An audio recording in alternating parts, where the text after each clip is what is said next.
So Friday the 17th of July, I believe now my third generation Fire TV Cube is finally going to get that big update. The whole new home screen redesign is now going to be activated on my device. I don't believe anybody else has actually got this on a Fire TV Cube.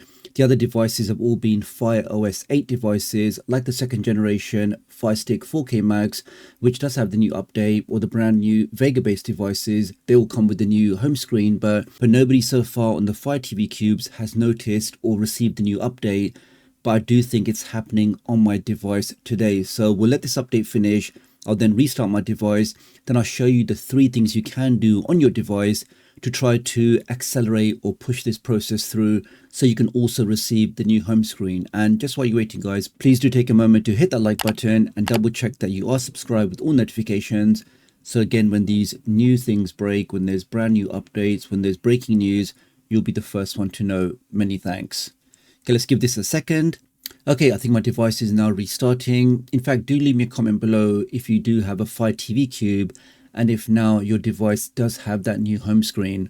Okay, it's definitely taking a bit longer than normal, so I'm hoping that means things are happening in the background and we should now hopefully see something a little bit different. I know people are in or have mixed opinions about the new home screen. I do personally think it looks quite nice. I do like the fact you can pin more of your favorite applications. I think before it was just 6, now it's up to 20. So the applications you are regularly accessing, you can access them with that new longer line. Okay, so my screen is now black. I hope this doesn't brick my device, but oh, it's actually restarting again. So typically with these updates, your device may start or restart a couple of times just to make sure that all of those changes are properly applied and implemented. So don't be alarmed if your device does restart. So let's give that a second. Okay, it's now loading. So it definitely is taking a lot longer than before.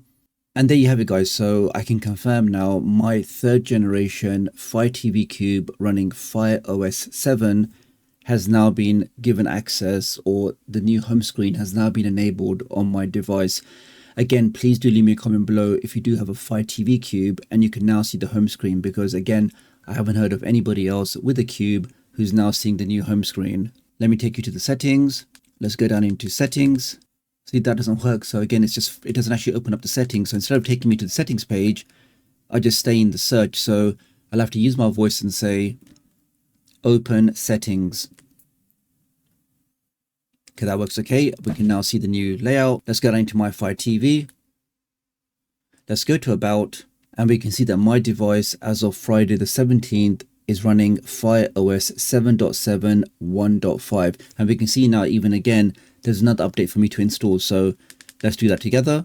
Let's click on install. It might just be finishing off a few things, and I will just double check some of those data collection, some of those privacy settings, because I've mentioned in the past that it does seem like every time there's a big update from Amazon, they do seem to like resetting some of those settings, particularly when it gives them access to take more data or collect more information about how you're using your device. So I will show you those steps in a moment, and I will also show you the steps I followed on my device to force this update to come through so I can now see the home screen. Let's give that a second. Okay, that's now finished updating. Let's press the home button. And we can now see this home screen. So I think the first thing I noticed when I did this on my other device, that definitely feel more snappier, more responsive, and again, you get access to a lot more of your app shortcuts directly on this line.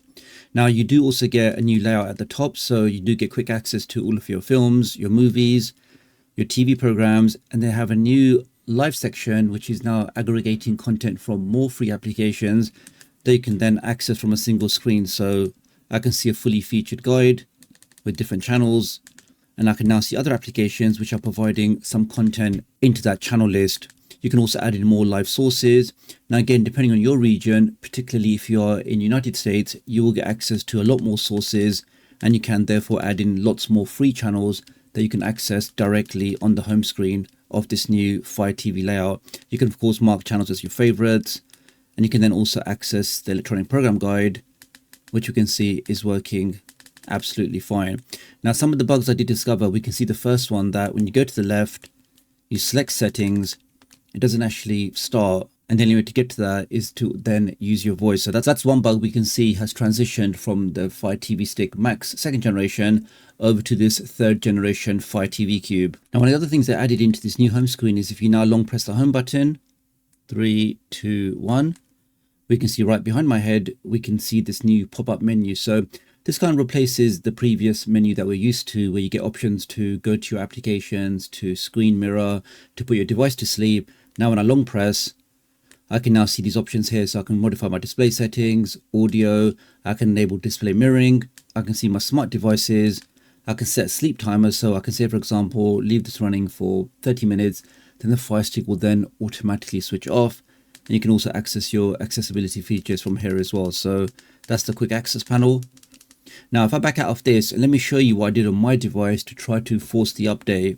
I mean, the obvious thing is when you go to your settings, open settings, go to about, and just come here and regularly check to see has your device got a new update. So I was doing that fairly regularly, but I'd say probably the biggest thing that I think helped is actually doing a proper restart of my device. So as you know, most of these Fire Sticks don't actually properly turn off. To do a restart, the best way is to hold down the play button and the select button for 6 seconds, hold this down until you see a message that your Fire TV device is restarting. When your device restarts, that's when it does a true boot up.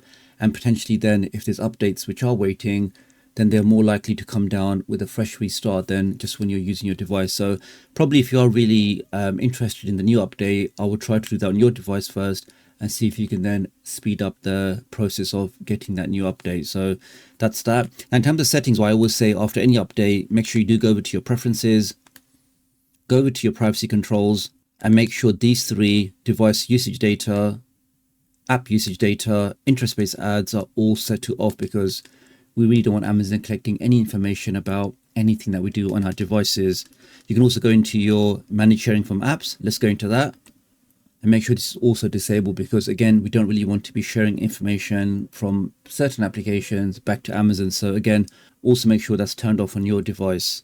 Data usage monitoring, if you go into that, again, just make sure both these are also set to off, again, just to minimize any kind of data collection. So, and one thing I will always recommend for all of my users is if you are doing any kind of streaming, really anything on your device, it is essential for you to use a VPN just for your own privacy and just for your own protection, because when you activate your VPN, you're now no longer using your own IP address, which is like your online digital fingerprint. Rather, you're using an IP address from your VPN service provider. So it gives you the extra protection. It means nobody can track you. It means nobody can monitor you. And most importantly, it means your internet service provider, they can't throttle your connection. So I personally recommend IPVanish. I've used them now for more than 5 years, super fast, super secure, and it works on all of your devices with one single account. So if you do scan that QR code, you will get a special price just for TechDoctorUK fans, and it really is the best way to support me and my work. So many thanks for doing that. So really appreciate your support. Do leave me a comment below if your Fire TV Cube or any of your other devices have now got the new home screen, and I'll hopefully catch up with you guys real soon. Thanks.